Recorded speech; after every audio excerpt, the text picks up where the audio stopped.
Captain Lee sat in his big chair on the bridge of his spaceship, the Sol Pride. His crew had been flying through space for 3 long months looking for new planets and star systems. The ship was not very big compared to the huge warships back on Earth, but it was home to 12 brave humans who loved exploring the unknown parts of space. The bridge was quiet, except for the soft humming of computers and machines. Park sat at her station watching the communication screens. Her job was to listen for any signals or messages from other ships or planets. She had short black hair and always wore her blue uniform, very neat and clean. Park was known for being very careful and never missing anything important on her screens. Engineer Kim was fixing something near the back of the bridge. He was a big man with strong hands who could fix anything that broke on the ship. Kim loved drinking coffee and always had a cup with him. His coffee cup was special because it had a magnetic bottom, so it would not float away in zero gravity like everything else did when there was no gravity to hold things down. Pilot Shin sat at the front controls. Her hands moved over the buttons and switches like she was playing a piano. She had been flying ships since she was very young and could make their ship dance through space like a bird flying through clouds. Shin had quick reflexes and could dodge asteroids and space debris better than anyone else in the human fleet. Medical Officer Cho was checking his equipment in the corner. He was responsible for keeping everyone healthy during their long journey through space. Cho was a quiet man who spoke softly, but everyone trusted him completely. When someone got sick or hurt, Cho always knew exactly what to do to make them feel better. The other crew members were working in different parts of the ship. Some were checking the engines, others were studying the star maps. They were all good friends who had volunteered for this dangerous mission to explore parts of space where no human had ever been before. Everyone knew the risks, but they all wanted to help humanity find new homes among the stars. Captain Lee was looking out the big window at the front of the bridge. The stars looked like tiny diamonds scattered on black cloth. Some stars were bright white, others were red or blue or yellow. Lee never got tired of looking at the beautiful colors of space. Even after many years of flying between stars, the sight still made him feel amazed and happy. Park suddenly made a small sound like she was surprised. Her face turned white as paper. She stared at her screen with wide eyes. Her hands started shaking as she looked at the numbers and pictures on her computer. Captain Lee, Park said very quietly.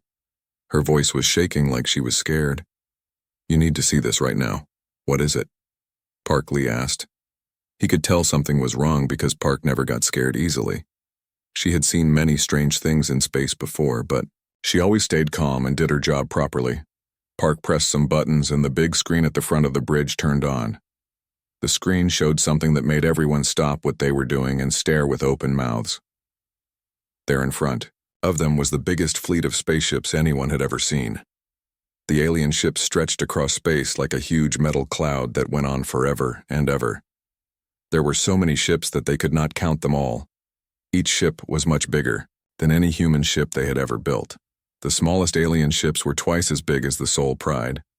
The medium-sized ships were like floating cities with tall towers and spinning parts. The biggest ships were so enormous they looked like small planets covered with weapons and armor. The whole fleet moved together in perfect lines like they were marching in a parade.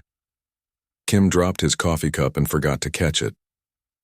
The brown coffee floated through the air in little round drops because there was no gravity to pull it down. Kim just stared at the screen with his mouth hanging open. He had never seen anything so big and scary in his whole life. Holy Mother of Kim started to say, but then he stopped talking and just kept staring. Shin stopped moving her hands over the controls. Her fingers froze in the air like she had turned into a statue. She could not believe what she was seeing. The alien fleet was so big it would take hours just to fly from one end to the other. Cho dropped the medical equipment he was holding. The tools floated away, but he did not notice. He was too busy staring at the massive alien fleet on the screen. His quiet voice whispered something, but no one could hear what he said. But then something very strange happened. Captain Lee started making a small laughing sound. Then he laughed a little louder. Then he was laughing so hard he had to hold his sides. Tears floated away from his eyes in the zero gravity. Lee laughed and laughed like someone had told him the funniest joke in the universe. The crew looked at their captain like he had gone crazy from seeing something so scary. Maybe the shock of seeing the huge alien fleet had broken his mind. Park wondered if she should call the doctor, or maybe send an emergency message back to Earth, sir. Are you okay? Park asked nervously. Should I send a message to Earth asking for help? Lee wiped the tears from his eyes and smiled the biggest smile anyone had ever seen. Oh, this is perfect, he said. Absolutely. Perfect. Do you know what we are looking at here? His crew looked at each other with worried faces. They thought their captain had lost his mind. The alien fleet kept moving slowly toward human space. The massive ships moved in perfect formation, clearly showing off their overwhelming power and strength. Every ship bristled with weapons that could destroy planets. We are looking at the galaxy's biggest mistake, Lee said. His smile grew even bigger. They have no idea what they are about to walk into. The crew still looked confused. How could their captain be happy about seeing such a dangerous fleet? Lee stood up from his chair and walked closer to the big screen. He looked at the thousands and thousands of alien ships like he was looking at something wonderful instead of something terrifying. Look at them, Lee said, pointing at the screen. They are so proud of their big ships and their huge numbers. They think having more ships and bigger weapons means they will win easily. They probably think we will see them coming and surrender right away without even trying to fight. But Captain Shin said quietly, that fleet could destroy every human colony. We only have a few dozen ships and they have thousands. Exactly, Lee said, still smiling. That is exactly why this is so perfect. They think they know everything about war. They think bigger is always better. They think more ships always win. But they do not know the first thing about humans. Lee walked back to his chair and sat down. Pressed a button to record a message back to Earth. The crew watched him with amazement as he started speaking into the communication system, like he was not worried at all about the massive alien fleet Earth command. This is Captain Lee aboard the Soul Pride. We have discovered an alien fleet approaching human space. The fleet contains approximately 50,000 vessels of various sizes, all heavily armed and moving in formation toward our colonies. Lee paused, and his smile got even bigger as he continued his message. Please inform Admiral Yoon that the aliens have just made their first big mistake. They brought way too many ships. This is going to be fun. The crew stared at their captain in complete shock as he sent the message back. To Earth. They could not understand how he could be so calm and happy when facing such overwhelming odds. But Lee knew something about humans that the aliens were about to learn. The hard way. Humans did not give up when things looked impossible. Instead, they got creative. Back on Earth in the deep underground war room, Admiral Yoon received Captain Lee's message. The message contained pictures and videos of the massive alien fleet that was heading toward human space. The alien ships looked magnificent and terrifying. At the same time, each ship was built to look scary and powerful, like they wanted everyone to be afraid just by looking at them. The military council gathered around the big table in the war room. The room was deep underground to protect it from attacks. The walls were made of thick metal and concrete. There were no windows because they were so far below the surface. The only light came from the bright screens showing maps of human space and the approaching alien fleet. General Han looked at the projected images with a very serious face on the big holographic display. He was an older man with gray hair who had fought in many battles before. His uniform was covered with medals and ribbons from all the wars he had won. Han was known for being very careful and always thinking about protecting human lives. This fleet could destroy every human colony, Han said grimly. We should prepare evacuation protocols. We need to get our people to safety before those aliens arrive. The other military leaders nodded their heads in agreement. They all looked worried and scared as they studied the images of the alien fleet. Some of them had never seen anything so big and dangerous in their entire military careers. The fleet was like a metal storm moving through space toward their homes. But Admiral Yoon, who was sitting at the head of the table, did something unexpected. Just like Captain Lee had done, she began to smile. Her smile started small but then grew bigger and bigger as she looked at the pictures of the alien fleet. The other military leaders looked at her like she was going crazy. Gentlemen and ladies, Yoon said, let me tell you something about human history. We have faced overwhelming odds before. She pressed a button and activated a holographic display that showed ancient battles from Earth history. The display showed pictures of old warriors and soldiers fighting against much larger armies. The images moved like movies, showing brave people fighting even when they had no chance of winning. 300 Spartans at Thermopylae, Yoon said, pointing to one of the images. The display showed 300 Greek warriors standing against thousands and thousands of Persian soldiers. The Spartans knew they would probably die, but they fought anyway because they refused to give up. The few pilots in the Battle of Britain, she continued. The display changed to show airplanes flying in the sky during an old war. A small number of brave pilots fought against a much larger air force and somehow managed to win because they never stopped fighting. Outnumbered defenders at the Alamo. The display showed a small fort surrounded by a huge army. The people inside the fort knew they could not win, but they kept fighting until the very end because giving up was not in their nature. Humans do not surrender when faced with impossible odds. Yoon said with pride in her voice, we get creative. We find ways to win that nobody else would ever think of. Defense Minister Bay frowned and shook his head. But Admiral, this is not ancient history. These aliens have technology that could wipe us out completely. Their weapons are much more advanced than anything we have ever built. Exactly, Yoon said, and her smile became even bigger. They have better technology, bigger ships and more numbers. They probably think they are unbeatable and cannot possibly lose. That is their weakness. She pressed another button and called up a different display that showed human settlements across 12 star systems. The display showed cities and farms and factories that humans had built on planets far from Earth.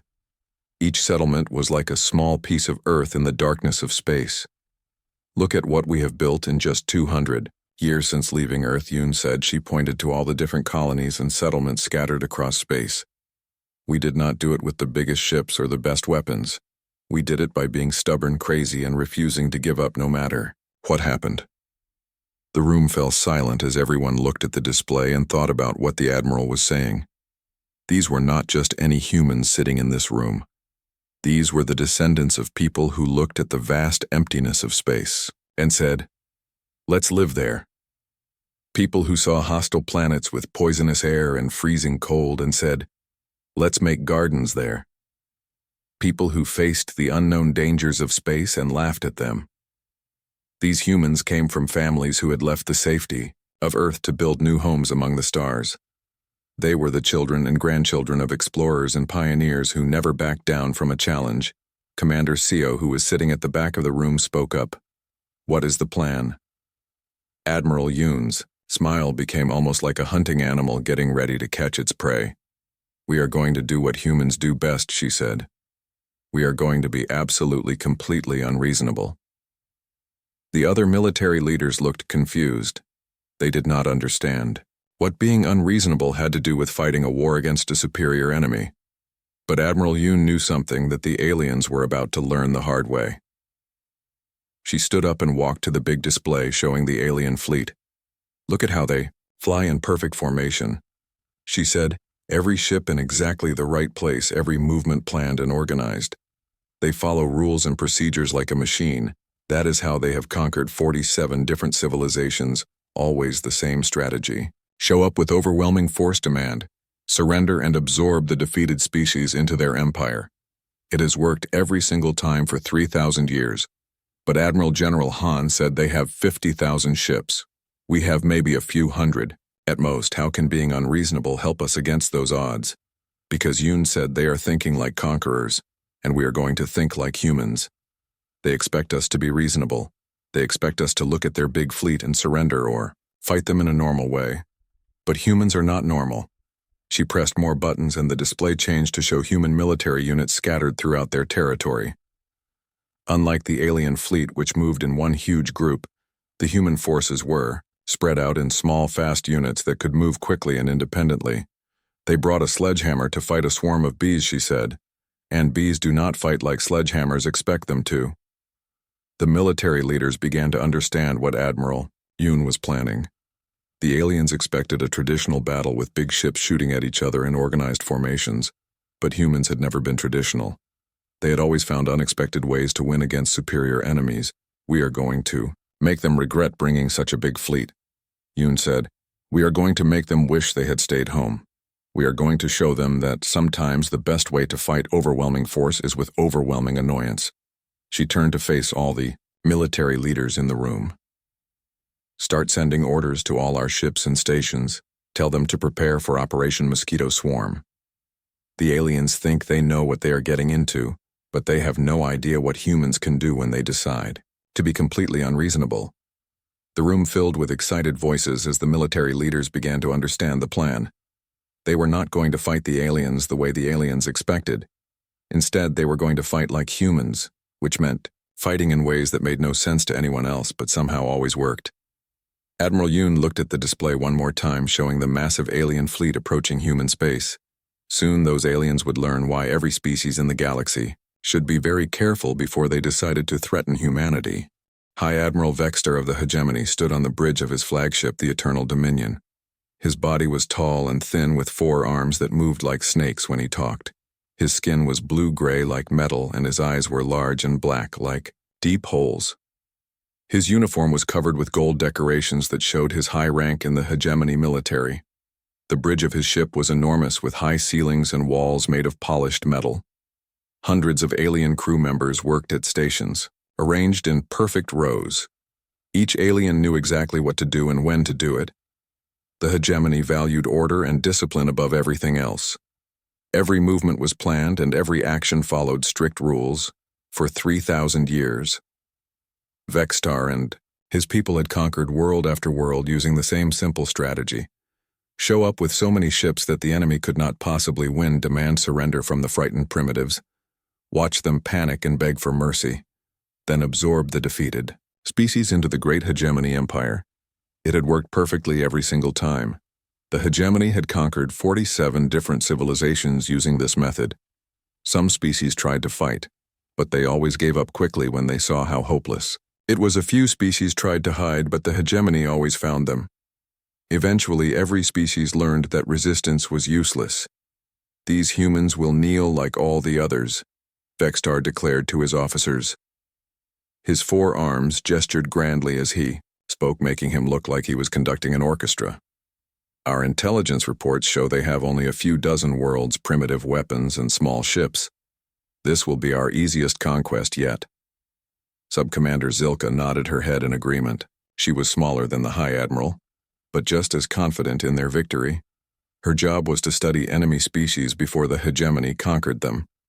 She had read all the reports about humans and was not impressed at all. "Their largest warship is smaller than our scout vessels, High Admiral," she said. "The humans have been in space for only 200 years while we have ruled the galaxy for 3,000 years. They are like children playing with toys compared to our mighty fleet." The bridge crew murmured their approval. They had heard this speech many times before. The High Admiral always explained how weak and primitive the next enemy would be. The aliens felt proud and superior, knowing they were part of the greatest military force. In the galaxy, Vextar walked to the large viewing window that showed space in front of their fleet. The 50,000 ships of the Hegemony stretched out as far as he could see. Each ship was in perfect position, maintaining exact distances and formations. The sight filled him with pride and confidence. "The humans will see our fleet approaching and immediately understand they cannot win," he said. "They will send desperate messages begging us to spare their lives. They will offer us anything we want in exchange for mercy." It is always the same with primitive species. But something strange began to happen as the Hegemony fleet reached the outer edge of human space. Instead of the usual panic transmissions and desperate pleas for mercy they received, something completely unexpected. A single message came from one small human ship that was obviously scouting ahead. Captain Lee's face appeared on their main communication screen. He was still smiling that strange smile that the aliens did not understand. The human looked directly at High Admiral Vextar without any sign of fear or panic. His relaxed attitude confused the alien officers. "Hello there, big impressive fleet," Lee said cheerfully. "Nice ships you have got. Very shiny, very numerous. We are quite impressed with your formation flying. The aliens looked at each other with puzzled expressions. This was not the usual terrified response they expected from primitive species. The humans seemed almost happy to see their overwhelming force instead of being scared to death. Lee continued talking like he was having a friendly conversation. We have sent word back to Earth about your arrival. Our people are very excited to meet you. In fact, they are preparing a special welcoming committee just for you. Sub-Commander Zilka whispered to the High Admiral. This is not normal behavior, High Admiral. The human should be begging for mercy or trying to run away. Why does he seem so calm and happy? Vexter was also confused, but he decided to follow the standard procedure. He stepped forward and activated the communications system. His voice boomed through the speakers with all the authority and power he could put into it. Surrender now, primitive, he demanded, and your deaths will be swift. The hegemony offers you one chance to submit peacefully. If you refuse, we will destroy every world you have ever touched. But instead of falling to his knees in terror, the human captain did something that had never happened before in 3,000 years of hegemony conquests. Captain Lee started laughing even harder than before. His smile grew so wide it seemed to fill the entire communication screen.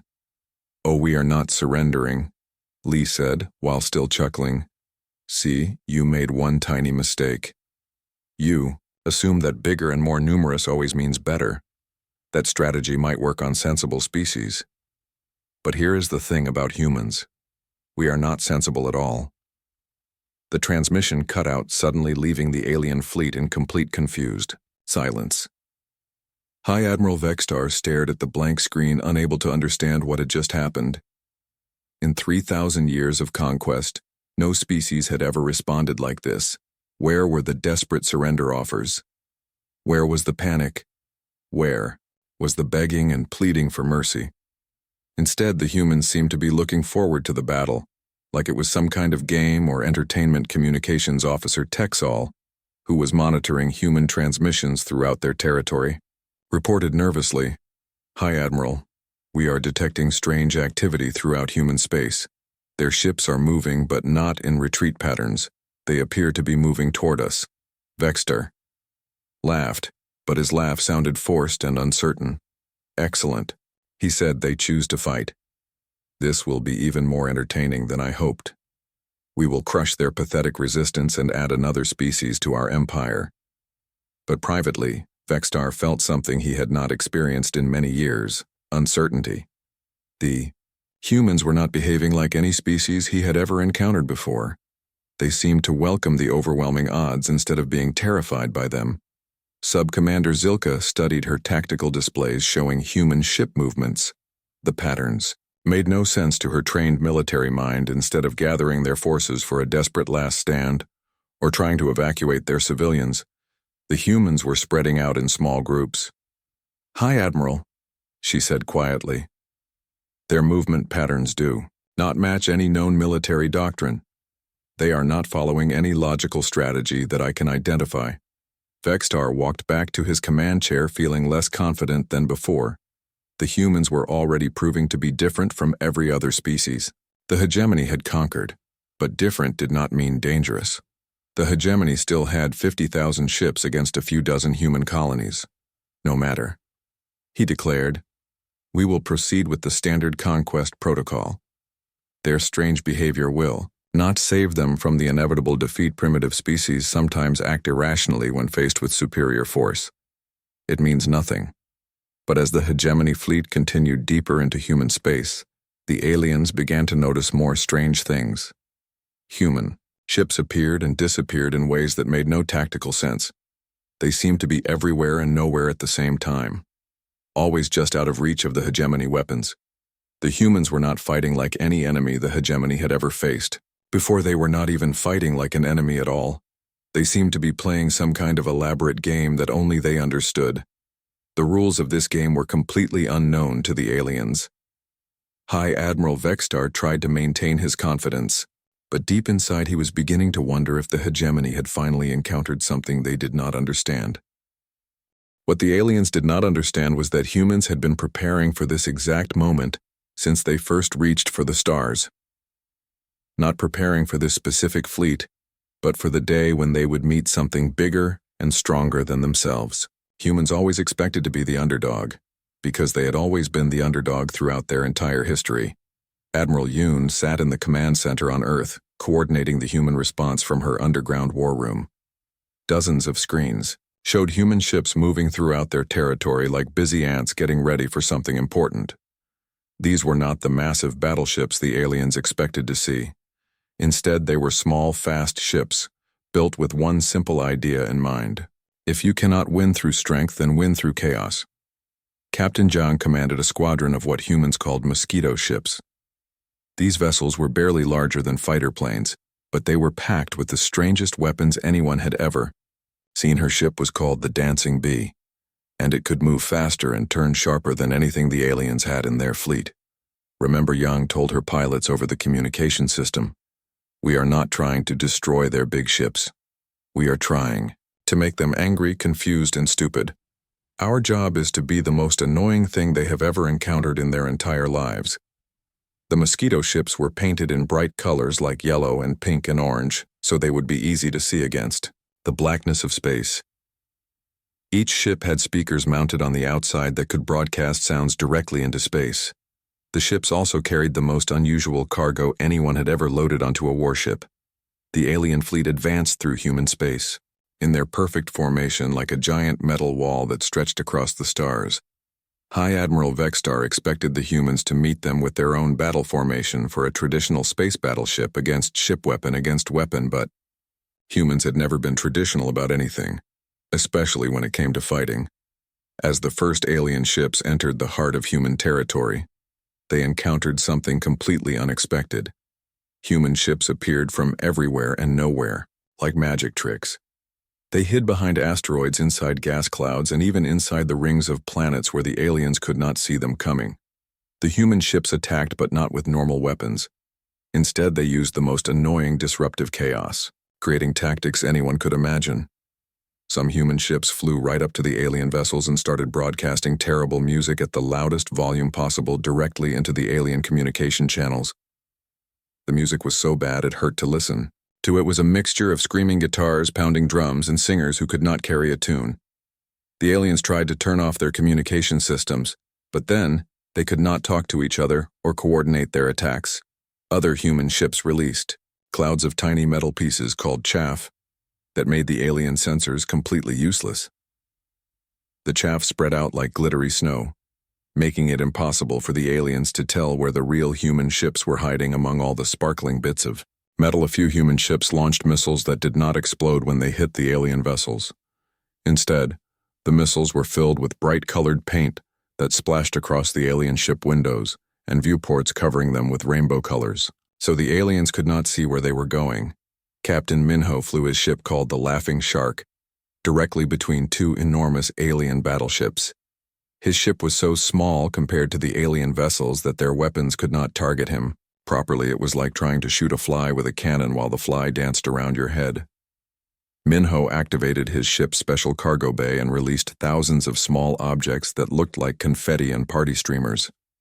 The colorful pieces of paper and plastic spread out in all directions, sticking to the alien ships and making them look like they were decorated for a birthday party, instead of a serious military operation. "What are they doing?" Sub-Commander Zilka asked in complete bewilderment as she watched her sensor screens show human ships apparently dancing around their formation.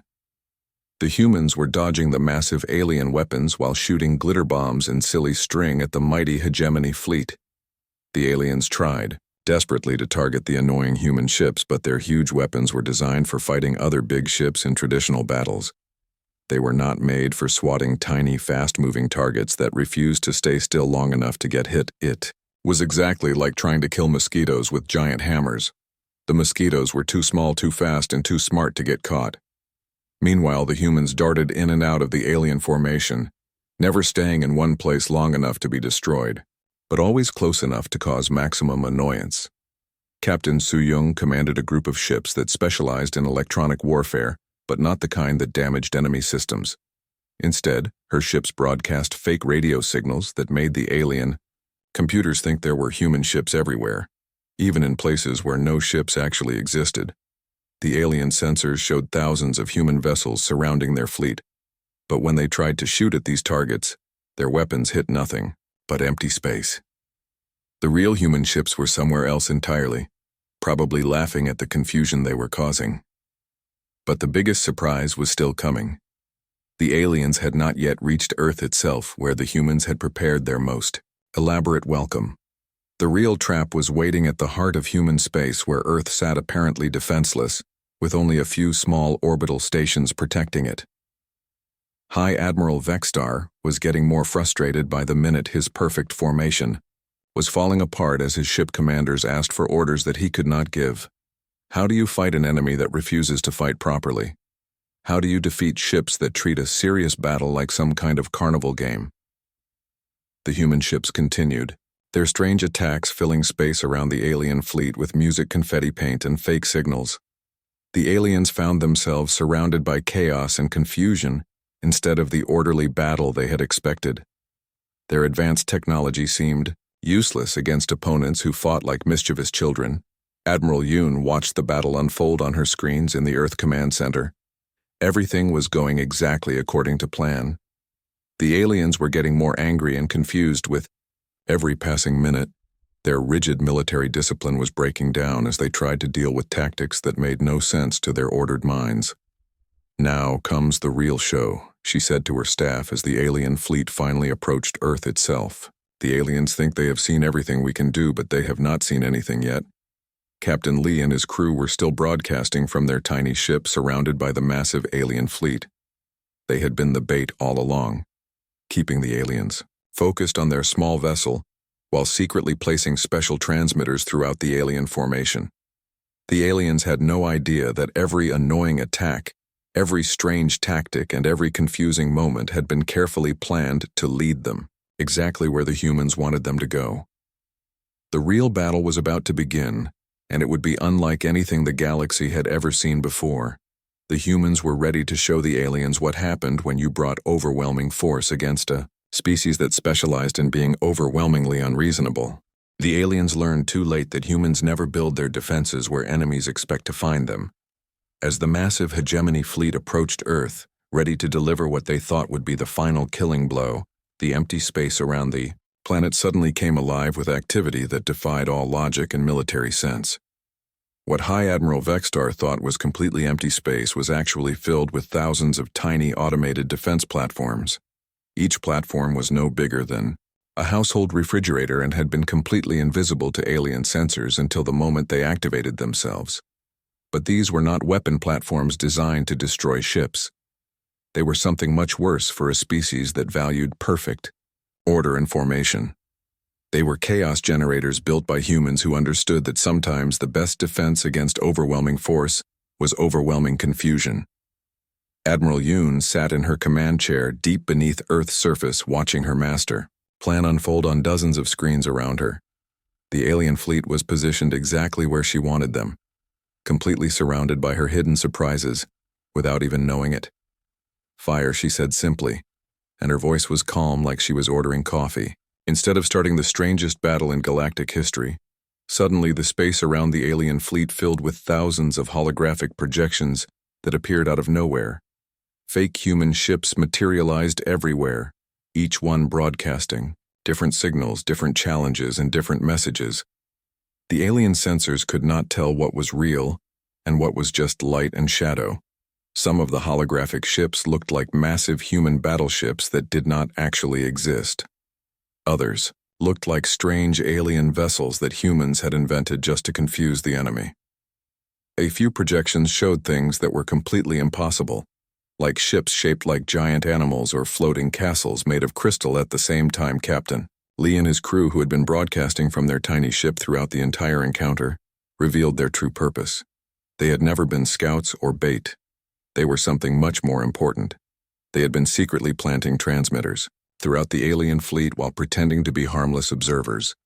Now, Lee said with the biggest grin anyone had ever seen as he pressed a button on his control panel, every human ship, every defense platform, every hidden transmitter, and every secret device activated at exactly the same moment. But they did not activate with weapons or explosions or destructive force.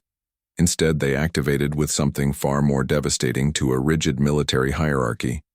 They activated with laughter. 50,000 human voices, both real people and recorded sounds, filled every communication channel that the aliens possessed. The sound of human laughter, from gentle chuckles to wild cackling, echoed through every alien ship, from the smallest scout vessel to the massive flagship. The laughter came from everywhere at once, making it impossible for the aliens to block it out or turn it off. It filled their communication systems, their entertainment channels, their emergency frequencies, and even their internal ship announcements. Every speaker on every alien ship broadcast the sound of humans laughing, but with the laughter came a single message that repeated over and over in perfect alien language, so there could be no misunderstanding. You brought 50,000 ships to intimidate 12 human colonies.